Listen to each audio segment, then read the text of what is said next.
Hey up guys, you alright? It's a season of goodwill, and so I thought I would take a look at my model railway collection, specifically all the locomotives that I have. Now there's quite a few up here, and some down here and some over there as well. Even though my collection isn't as big as some other people's collections on YouTube, I thought it'd be quite a good idea because it's the end of the year. Let's be honest, I want to show off. Is showing off the right word? I don't think showing off's the wrong thing to say. I want to share with you good people at home the railway stuff that I enjoy running, specifically locomotives. And more importantly, I'm going to try and review each and every one of them. Now, I don't know how many there is. There's about 20 or so, I think. And they range all the way from early Hornby stuff to modern image and modern tooling Bachmann stuff as well. So come along with me. We're going to have a look at them, and I'm going to tell you what I like about them and what I hate about them. Do I have too many model locomotives? Now, a lot of my friends have got quite the fleet. A good friend of mine, Jenny Kirk, has got absolutely hundreds, if not thousands, of the damn things, and she can't possibly run them all. And she admits that by her own free will. She admits that. She hasn't got time to run them all, and not all of them even run to a acceptable standard, so it's not even a possibility.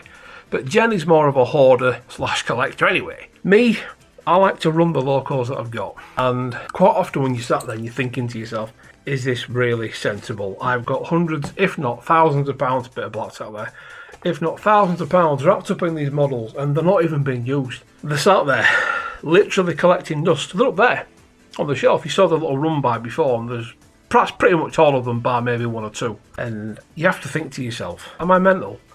Am I doing this properly? Is this too much? The amount of money that they add up to is staggering. It really does make you think back and reflect just how lucky I am. So what I thought I'd do is show you good people at home the full fleet I've got at the minute. Not the rolling stock, because that'll take for bloody ever. This is going to be long enough as it is.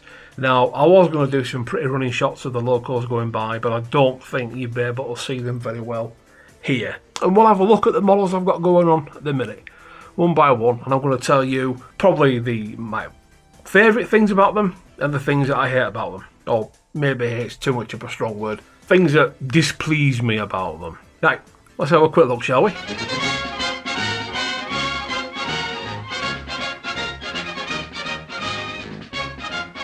Iron Horse Railways is proudly sponsored by SAWYER Models of Lee. There you will find quality used and new rolling stock from all the major gauges, all the way from Z to O gauge. They also carry an extensive selection of scenic items, including the WWS Scenic range, from static grasses all the way to grass tufts and all points in between. Of course, you can expect friendly service when you visit the store, but of course, if that's not your thing or you can't make it to the store, their website carries an extensive range of models and accessories from all the major scales. And thank you once again to SAWYER Models for being our sponsor.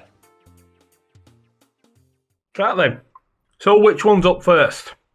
I'm not going to do this in any real particular sort of order, apart from one, and that'll be the last one, and you'll see why a bit later on. But the first one, in our DCC Concept Service Cradle, is the little Dapol, Hawthorne and Leslie. Now this is a gorgeous little 040, and it came out early 2024, I think it was, mid 2024, something like that. And it's been a great little runner. Despite the fact it's only an 040, it actually runs really well. And I'm just going to fire it up for you so you can hear the steam sound profile on there if I've got it working. The sound profile's from my good old mate John James C. Most of my sound profiles are from John.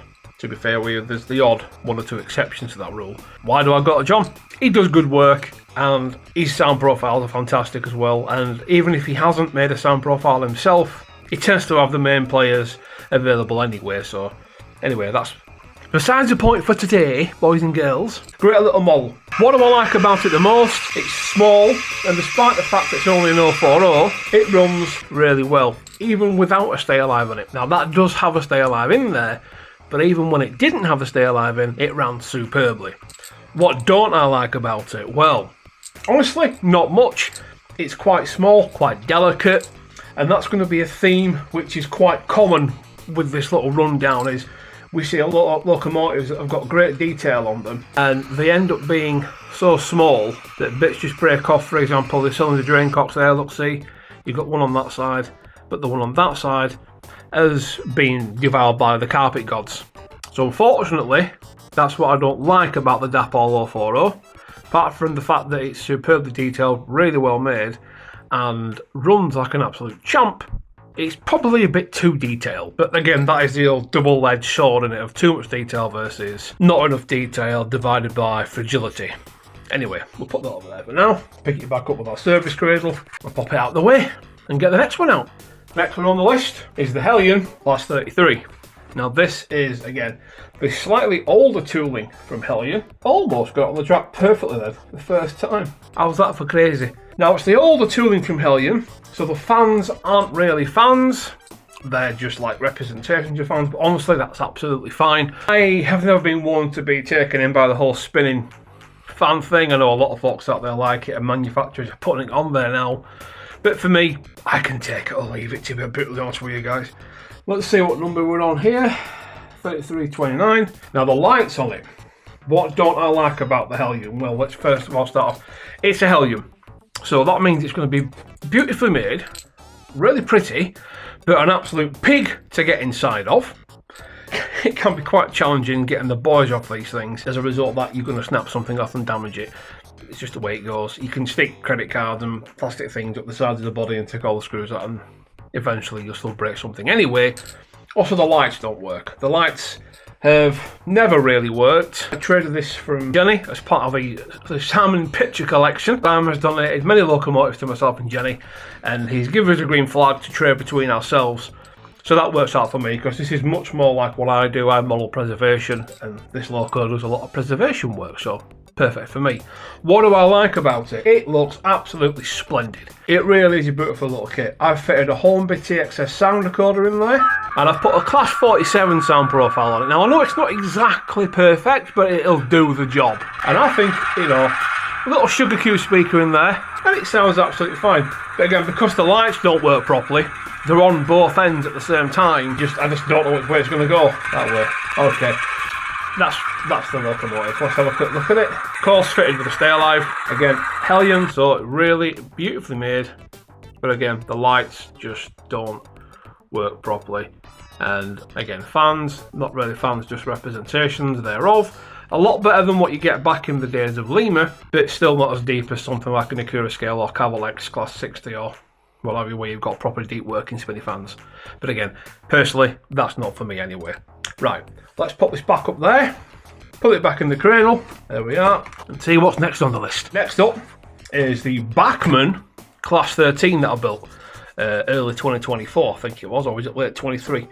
Anyway, I really like it because it's such a unique little model. You can't get these ready to run anywhere, and some manufacturers, or should I say retailers, sell converted versions for like 400 quid, quite a lot. I decided to paint this in a what if DB Schenker livery. Obviously they never appeared in DB Schenker livery, but the story behind it was that there was one left over and DB Schenker decided to convert it for heritage and preservation use.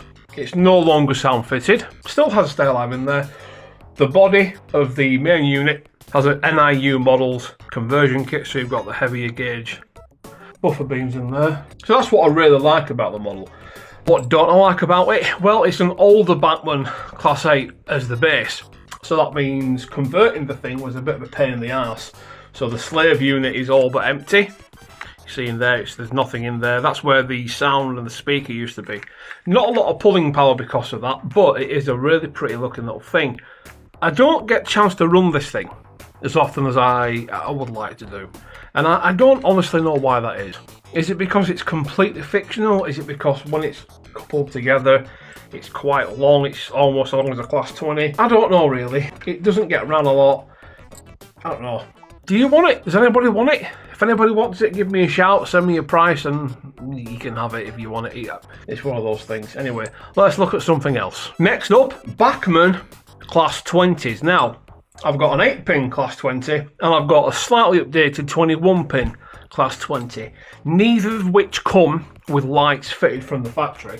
The first Class 20, which is this one over here, I spent time fitting lights to it, and I think it looks alright for what it is really. What number are we on there? 8011, if I've done my naming conventions correctly, which I don't think I have for the Class 20 actually. The TXS sound chip in there as well, so you can see on there, it's got working lights, and it sounds just fine. Great looking little model for its time. It genuinely is. What don't I like about it? The fact it doesn't come with lights. I think really, adding lights can be a bit of a pain in the arse for most people. One of those things really. As far as detailing goes, it looks fine. It looks like a Class 20 really to me. Always has done. NEM pockets on there, so it does what it does. You can pick these up for as little as 60 quid in the right places, and they often work in pairs. Which brings me to the second one, which is one that, again, Simon Pitcher sent to me recently. This is fitted with a Locksound version 3 decoder, which you can't easily fit a stay alive to. Sound fitted, but again, you can't easily fit a stay alive to them. It requires a lot of work. It's not just a case of soldering stay alive to it. So I'm probably going to replace the decoder in this with a TXS sound decoder.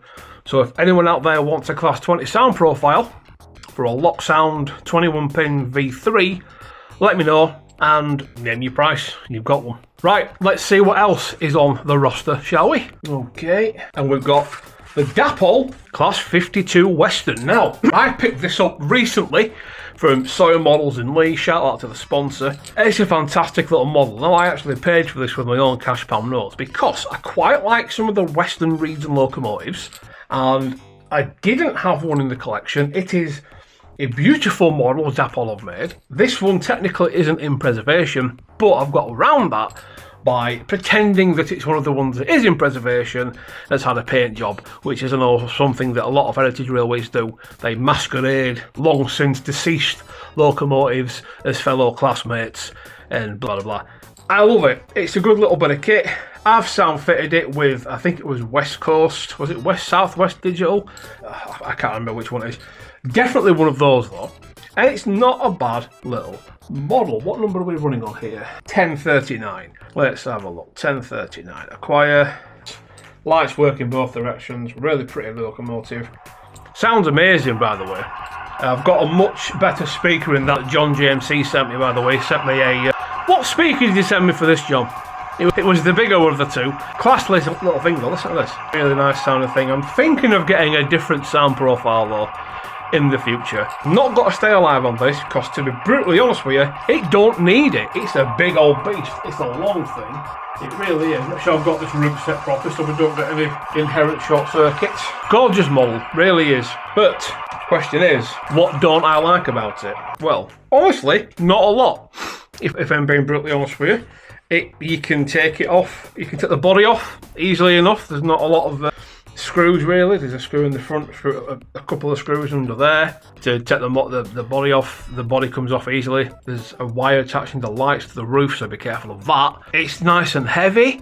I think the only downside to it is it's bloody long. It's a long locomotive, and even though this is like a 10x5 layout, it's still quite a small layout. So, but again, heritage railway operation, it's absolutely fine for what it is. I really can't mark this model down. I genuinely can't. I'm trying to think of something bad to say about it. Maybe the tooling's a little bit older compared to what you get these days from Dapol. Coupling heights can be a little bit finicky on Dapols, but honestly, can't fault it. It's a very high quality model. I would even go as far as saying just a little bit more detailed and better built than the Heljan version. It's certainly a lot easier to get into than the Heljan version. So yeah, I like it. Let's have a look what's next on the list, shall we? Next loco we got is the older tooling, Bachmann Class 24. Basically it's a Class 24, but it's got the head code boxes on there. I got this when did I get this? This was like 22, 23. And it's from John JMC. When I got it from John, it had a lovely little sound profile on there, which I borrowed and put into a different locomotive for some reason. So this currently has a TXS sound decoder in it. Again, why? Because they're affordable and they do work. So it's got a Class 47 profile in there, so if you listen to this, the horn sounds absolutely shit. It does. That's supposed to be a Class 47 horn. Kind of. it's okay. I mean, that's no fault of the locomotive. I really hope that Hornby go back through some of their sound profiles, because this horn lets that sound profile down. Listen to the startup on it.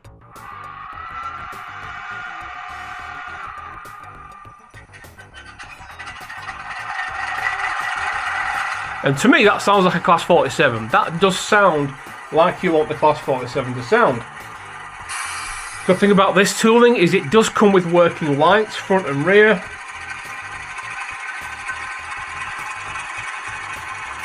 And the detail on it is pretty good. For the year of tooling and what have you. It's a pretty good model. But what don't I like about it? What don't I like about it? This particular version, in fact, let's put this in the cradle so I don't damage it. There we go. This particular version, the battery boxes keep coming loose. I've had to re-glue them a few times now, but again, that might just be the age of the model. Just take it out of the cradle for a sec. The drivetrain, for some reason, and I don't know whether it's the age of the model has something to do with it, when it goes in reverse, it grinds. I've had the prop shaft out, and it isn't loose, and neither is the flywheel either. Sometimes the flywheels can spin. I don't know what it is, but it works fine in one direction, and it works okay in reverse, as long as it's not pulling like a lot of weight or shunting a really heavy terrain. It can manage a couple of wagons or coaches, and again, for heritage railway work, it works fine. So yeah, I would probably rate this as one of the nicer locals in the fleet, but not my favourite. One other thing I also hate about it is when I weathered it, I broke something on it, and you can just see there the glazing is knackered because I spilt super glue on it. Hey, yeah, so that kind of lets it down. Not the model's fault, that's my fault for being a heavy-handed wanker, unfortunately, but there we are. Again, it's got a nice little fan detail on there, but it's not spinning. We don't like spinning fans, not a fan of it. Roof detail, pretty good, and again, you can find one of these for about 50-60 quid, so yes, would recommend you get one if you can pick one up. Okay, next is the older tooling Bachmann Class 37. Now, this is fitted with a Locksound V5, and I don't know which sound profile is on it, but it does come with working lights, which is pretty damn cool. It's a split head code box as well. Now, of course, we all know that the daddy Class 37 on the market at the minute is the Acura Scale 1. I don't currently have one. I did have one, and it was superb, but I sold it on because it was the wrong era and colour for me. Although ironically, I have gone back to running like modern day preservation, so I could have one as like a diesel gala, I suppose. So an Acura Scale 37's on the market for the future, but this is the older tooling Bachmann version, the 21-pin version. I've got to be honest with you, looking at it from the 4.5 distance that you would normally, it looks absolutely fantastic. It runs well, it's got plenty of power, it sounds like a Class 37 because of the decent speaker and the thingy in there, so just listen to this. It does sound like a Class 37. Let's have a listen now. Sounds fantastic. I don't like the Hornby TXS Class 37 sound profile, it sounds crap. So that's another letdown, which is why I've got a proper Class 37 sound profile in there. Nowhere near as good as what you get in a modern Bachmann one or the Acura Scale 1, but again, for what this cost me, like 50 quid, it's an absolute bargain. So again, nothing wrong with that whatsoever. However, what don't I like about it? Now, if you've got an Acura Scale Class 37, you'll know what I'm going to say here. If you look at the distance between the bogies and the body, it's absolutely huge. It really is, and unless you know about it, it can really stand out. And then the split between the nose and the body is really apparent, and that's a little bit irritating to the eye. But other than that, you can live with it. The motor, it's a Bachmann motor, so it's really strong. Pulls like a freight train, funnily enough. I really like it, and again, for the money I spent on it, it's a good runner. Don't discount the older models out there, boys and girls, because you can have a decent sized fleet for not a lot of money. Just be aware, it isn't going to be an all singing, all dancing, bells and whistles locomotive. It's going to be what it is, which is a more budget friendly one. But I like it, does a job, and it fits nicely in my service cradle as well, so we can get to those switches underneath for your tail lamp and what have you. Again, it's 6-wheel drive. It's great. 50 quid. What's not to like? Let's do the next one. Next up, the new tooling Bachmann Class 47. Now this is an absolute superb model. This isn't the all singing or dancing spinny roof fan and tinted windows version though. This is the, what you might I suppose call the poverty spec version, but again it does me absolutely fine. I can't remember what I got this one from, to be brutally honest with you, but I do know it sounds absolutely fantastic, and it has a, what sound profile does this have with it? I can't remember now. I don't know if this is the Bachmann stock sound. I think it is. Yes it is. That's the stock Bachmann sound file in there. But again, it works really good. And listen to the horn. Remember that old Hornby one from before? Listen to this. That's the 47 horn. That sounds like it's supposed to sound. And listen to that. Glug, glug, glug, glug, glug. That sound, that's such a Sulzer chug. And it sounds superb. And I've got to be honest with you, it's one of my favourite models is this. Don't get a chance to run it so much these days because I'm still building the layout, and it's quite a big loco, but I do love it, I really do. And one of the good things about it is all the details pre-applied. And I know a lot of people compare this to the Heljan one and say they don't like it because it's got the wrong shaped cab. I've seen the Heljan one, I've seen the Bachmann one. I prefer the weight and the style of the Bachmann one, but there's nothing wrong with the Heljan one. Something negative to say about it, again, it's a brand new model. I suppose having to stick a screwdriver right down inside the body through there to get the body off is almost like a Bachmann trademark these days. You don't need to do it with an Acura scale one. The Dapol 52 just is 4 simple screws at the end, and the body just lifts off with no issue. So I suppose I'd mark it down for that, but that's it really. Again, another great little model and one of my favourites. Next up is the new tool Bachmann Class 40, the Whistler as it were, from English Electric, and this is a beautiful model. It really is. The detail is dripping from it. Again, I've not gone for the spinning fan version because I would never willingly pay for a spinning fan. if I'm brutally honest with you, I don't see the benefit. From where I'm sat, I can't see it operating anyway. The fan is nicely modelled, but again, I just don't see the fascination with spinning fans. It's the, this is a South, I think it's Southwest Digital, South Coast Digital. I always forget the name of them, but that's what the sound profile is on this one, and it sounds absolutely lovely as well. Gorgeous sound profile on there. We'll just hear it start up in a minute. I've gone for the cold start as well, so you get that. Lovely. What don't I like about it though? Well, you can't say that it's a small locomotive, it's quite big. I suppose it's not got a snail live on it either because it doesn't need one. I suppose if you had to put a gun to my head, I would say that it looks like it sits quite high on the bogies, but I think that's what the real one looks like as well. But one thing that does irritate me a little bit about this model is the front pony trucks on the one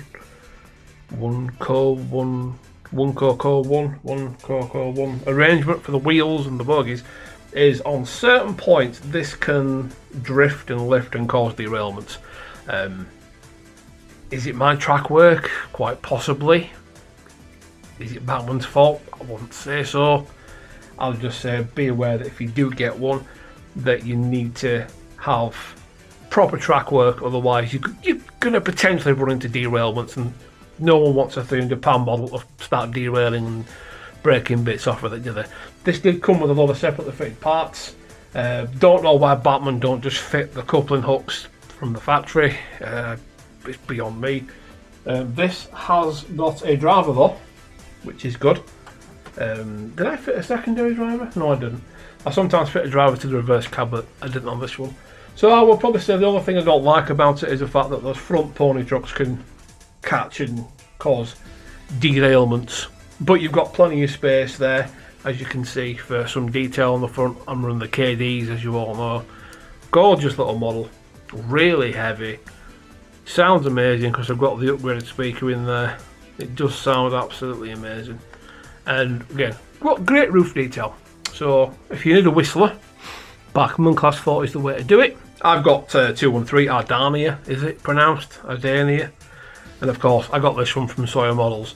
And he does have some more of these, and he can order them as well, as long as they're in stock of Bachmann. So if you're wanting one, go see him and say, "I know, it's Railway sent you." I don't think he'll give you any more discount, but you know, it makes me feel good about myself. Let's see what else we've got, shall we? Clayton Class Type 1s, we are Class 17s. I've got two of these. The first one's the Ribble Cement one, limited edition.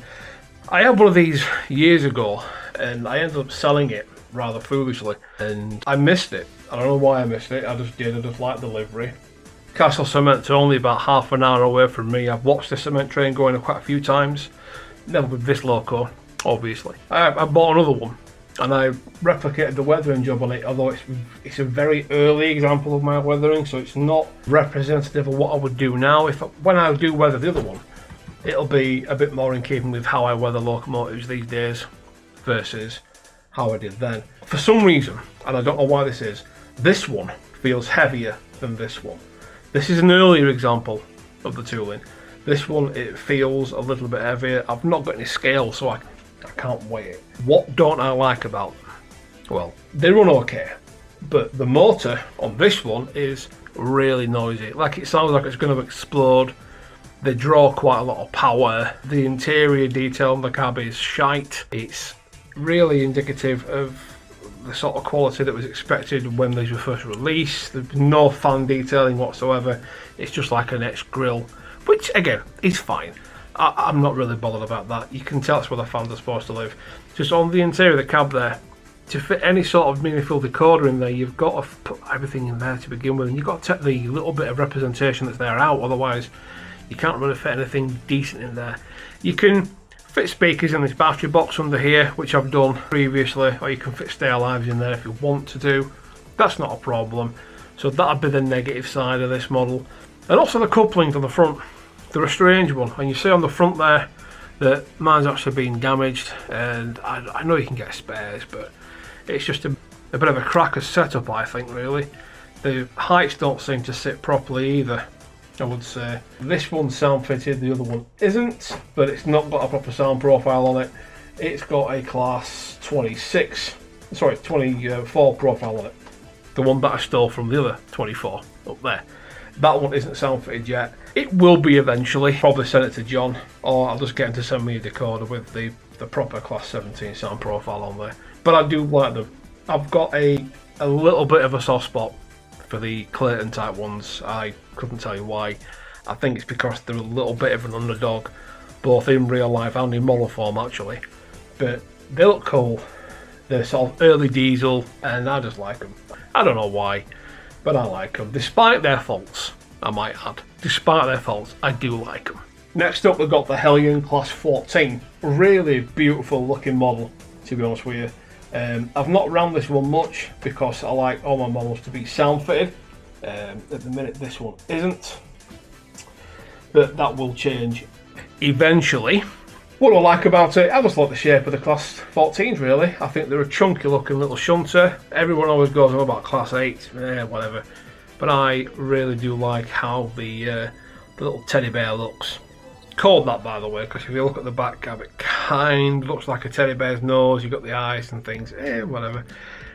What don't I like about it? This is an earlier 8-pin version, so of course it's a Heljan. So getting to the decoder is a fucking nightmare, really. There's no other way to put it. You got to take the whole thing apart, and then where the decoder sits is a full aluminium block. So unless your decoder is really well isolated and insulated, it's probably going to catch.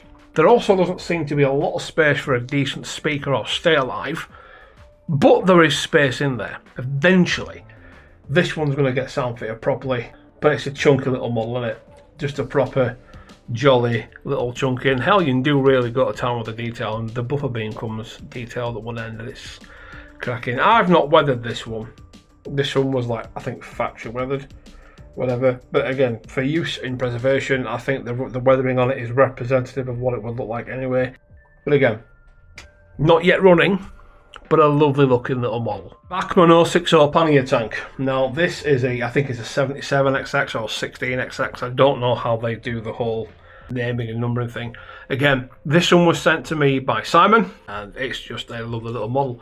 I like how pannier tanks look from the front, all that weird little bulkiness because of the panniers. I know Curascale have made the new pannier tank, and I'll be interested to see how that compares to this really old Bachmann one. It's a nice little model, looks well, and there's potentially plenty of space in here for a decent speaker and a decent stay alive as well. So I'm hoping that when I get round to it, I can sound fit easily. I don't honestly know enough about this model to be able to honestly tell you anything negative about it. Not that I'm looking for anything negative to tell you about it, but I've not run it enough, so I can't really say whether it's a good or bad model in terms of runner. To my untrained eye, to my non-expert GWR or whatever they are, it looks like a pannier tank, and it looks superb. It's a Bachmann, so yeah, cracking. Great model, nice. Next one. Next up is the Planet Industrials Victory. Now this is a real surprising model because there's none of these available anymore from retailers or in real life, to my knowledge. So it really is a rare little bit of kit. It runs really rather nicely, has to be said. It does run very well. I've sound fitted this one with a TXS sound recorder, so it's a steam engine. To me, all steam engines sound pretty much the same anyway, so yeah, I've saved a bit of money in that regard. What don't I like about it? Honestly, not much. You've got to be fair to the guys at Planet Industrials. This today is their first and only ready to run model, but the weight of it is superb. Real good heavy weight to it. Questionable person driving the locomotive though. Look at that. Terrible. I like that they put all these little toolboxes in with the model, and you've got like a ladder there as well, which I need to re-glue because there's supposed to be a ladder up there. That just gives you something else to look at and to enjoy aesthetically from the model. There's not a great deal of space to fit a sound recorder in this, so I had to sort of mill away at one of the sides. You can just about see the recorder there, but because the loco sits like this on the layout, you can't see it. Again, chunky, nice, lovely little locomotive, does the job well. 100 quid that cost me. And do you know what? To just have a steam engine, an 060 steam engine that doesn't really look like anything else on your layout doing shunting or industrial work, it's a cracking little thing to have. Now I know I do heritage railways and preserve railways, so having that running would strictly be breaking my own rules for the locomotive, at least having to have a classmate that exists still and is still running. Yeah, I like to make an exception for it. It's a good little thing, and I'm going to weather it up a little bit, not ruin it. I don't think it will be ruined. The backstory will be that this is a replica being built by the Heritage Railway, so it's going to be well kept and kept clean. But I'm going to dirty up the smart box, because you always get that, even on brand new ones. If it's been doing steam tours all week, it's going to be dirty in it. So a little bit of that, and that's all she needs. But yeah, cracking little model. Again, there's not really anything negative to say about it. As I say to you, there could be a little bit more thought for sound fitting, but again, that's just me, I suppose. But yeah, love the little model. Hopefully we can see something else ready to run from Planet Industrials at some stage. Next up, we've got the Bachmann Midland 4F. This is a lovely little model, and again another one which Simon donated to the channel. Cracking little bit of kit, to be fair with you. Again, Bachmann know what they're doing. They're not messing about. I'll probably say the only thing that I don't like about this is the tender. Despite being quite big, doesn't give you a huge amount of room to fit a speaker and a stay alive and a decoder in there. It's bigger than you get the most, but it was actually more difficult than I thought it was going to be to fit that thing with sound and a stay alive, which is something I like to do for smaller engines. 4375 that should be at. Let's have a look. Let's see if I've got this working. So again, we've got the bigger speaker enclosure in there, and this is just a TXS sound recorder again. It's a steam engine. To me, it sounds like a steam engine, and it works really well. It's a really smart little model. It really is. As I said, the only thing I can really be picky about is the fact that it's not got quite a lot of room in the tender for a decent speaker. But again, all I've done is, you notice the coal on top, that's hiding a stay alive. That's all it is. So that's real coal which I borrowed from the North Yorkshire Moors Railway, smashed it up on the kitchen table, and it now hides stay alive. Really good bit of kit, and I do enjoy running it. And it's going to feature heavily when eventually I get this whole Heritage Railway thing finished and built. Next loco. Next up is this older Hornby super detailed class 4 MT tender, and I got this one from John JMC again, and he was selling it off pretty cheap, to be fair with you. I think I paid 50 quid for this in the end. And again, fitted it with a TXS sound decoder, but I've really gone to town on the weathering for this thing. You notice I've got the calcium deposits, a little bit of rust on there. The tender hides all the sins, so the stay alive, decoder, speaker all in there. It's not a bad little model. When it arrived with me though, unfortunately, Royal Mail had been headbutting it around the depot, so a lot of the frame detail and the buffer beams had snapped off, so I've repaired it as best I could. But I love this little model. It's, I don't know, it's for Hornby, especially the older stuff, it's really well made. And yes, it's getting a bit tired and wants a bit of a greasing and a lubrication, I think. So that'd be the only negative thing I can say about it. It's just a little bit old. It's not very powerful though, I have to admit. Even when it's pulling like 4 coaches, and if you get a tight bend, it seems to skip and run under its own. It can't get out of its own way, if you will. So it's not the most powerful. Got TXS sound in there though. It seems to work really well. And I forgot which button the brake is on this one. There's not a great deal of negative things to say about it. It's a lovely little model. It really is. And despite its age and lack of super detailing, it is lovely. Stay alive really does help it. And you'll notice that I've fitted a little bicycle. A lot of the old drivers used to fit bicycles to their locomotives. They'd be out driving during the day.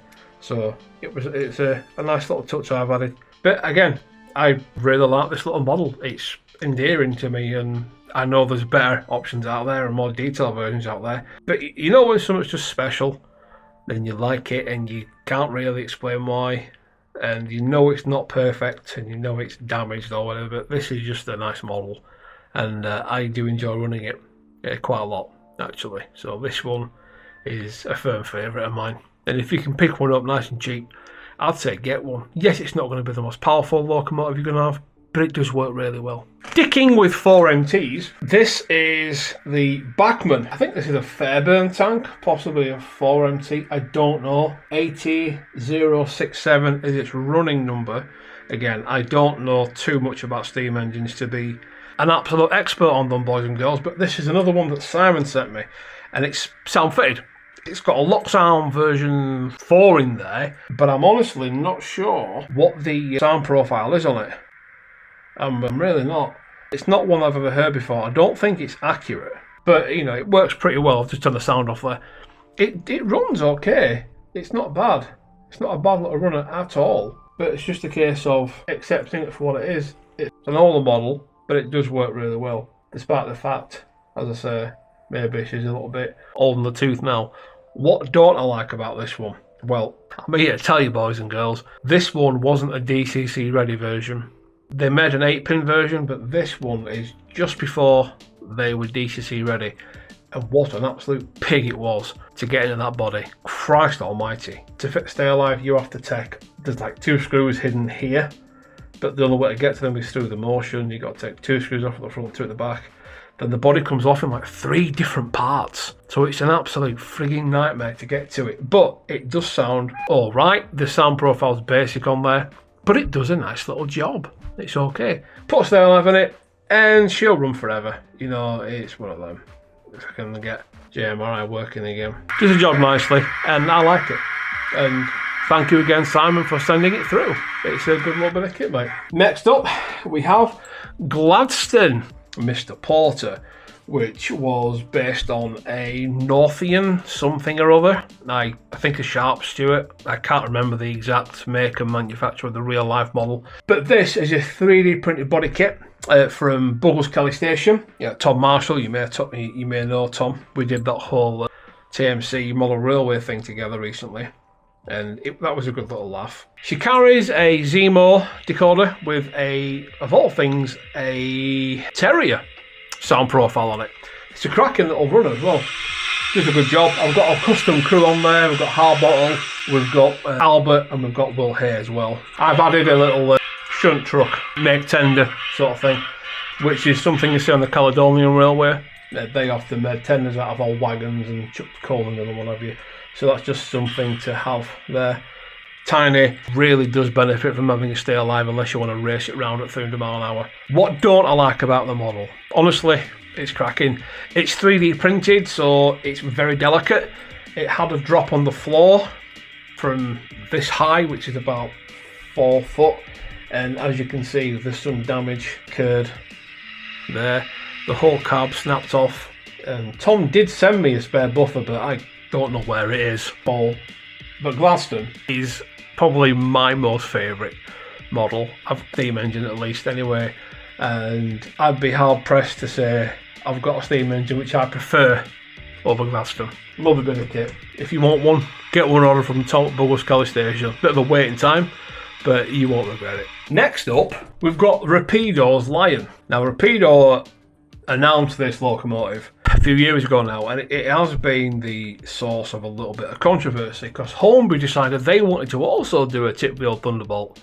Funnily enough, the difference was Hornby didn't bother acquiring any rights to the name, likeness, etc., and they promptly got told no by Studio Canal's team of angry lawyers. So Rapido entered smug mode, as it were, and went balls deep with the reminding everyone that Tipfield Thunderbolt was a registered trademark on pretty much every post they made about Tipfield Thunderbolt.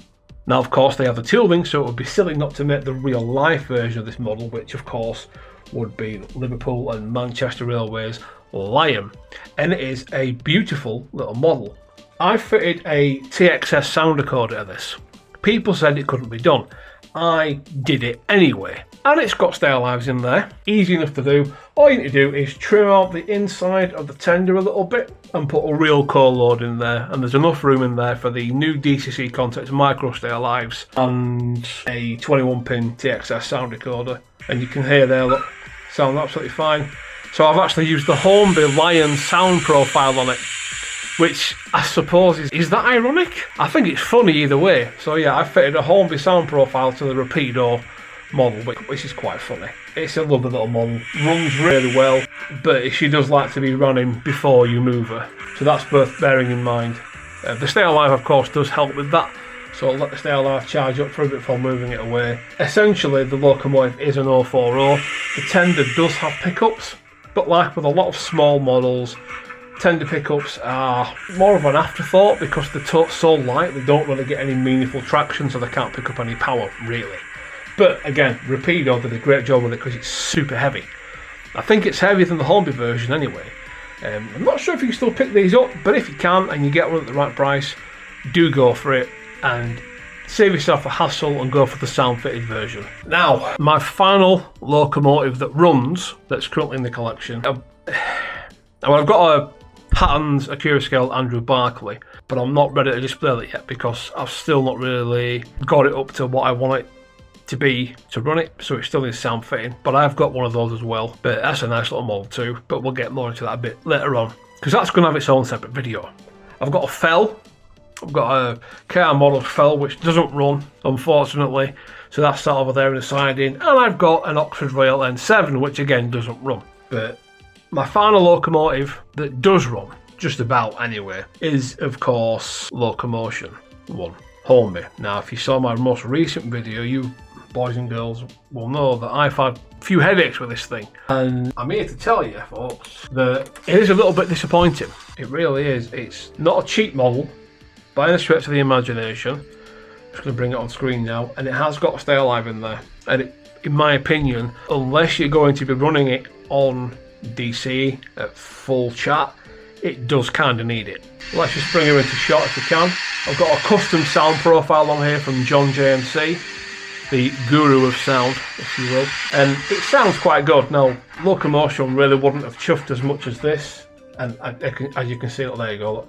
As if to demonstrate my point perfectly, it's just stopped dead. Despite the track being clean, despite the wheels being clean, despite the stay alive being fully charged, it's just decided to stop straight dead. What I've found with Locomotion, and this is going to spring to life in a second because the memory on the decoder keeps its last setting done, so when I touch it, it's going to spring off. But what I've found about Locomotion is that it likes to be ran, pretty much ran in every time you want to run it. And look at that, look, it barely runs at all. This is shocking. You pretty much have to run it in every time you want to run the damn thing. Once you get it up to speed and it's done a few revolutions and the wheels have removed their layer of scum that they've somehow built up from being sat stationary overnight, then it's not so bad. We'll get the tender back on there as well again. The tender is so light on this thing that it just, I don't know. I'm considering, I mean, I do love it. It's a really pretty looking thing, and when it's moving, if you can get it to move, it does look amazing, especially with that whole motion thing going on. The drunk spider, I think people have dubbed it. And as you can see, once you get it charged up, and you've got almost like you've got to run it in every time you want to run it. And this has already had 2 hours in each direction on a rolling road, so it's one of those. But as long as you're aware that you need to do that, and some decoders will fit in there, some won't.